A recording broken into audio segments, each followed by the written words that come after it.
शुक्लाम्बरधरं विष्णुं शशिवर्णं चतुर्भुजं प्रसन्नवदनं ध्यायेत् सर्वविघ्नोपशान्तये। व्यासं वसिष्ठनप्तारं शक्तिः पौत्रमकल्मषं पराशरात्मजं वन्दे शुकतातं तपोनिधिं। व्यासाय विष्णुरूपाय व्यासरूपाय विष्णवे नमो वै ब्रह्मनिधये वासिष्ठाय नमो नमः।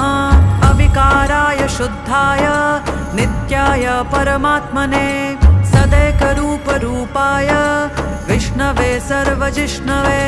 यस्य स्मरणमात्रेण जन्मसंसारबन्धनात् विमुच्यते नमस्तस्मै विष्णवे प्रभविष्णवे। ॐ नमो विष्णवे प्रभविष्णवे। श्रीवैशम्पायन उवाच श्रुत्वा धर्म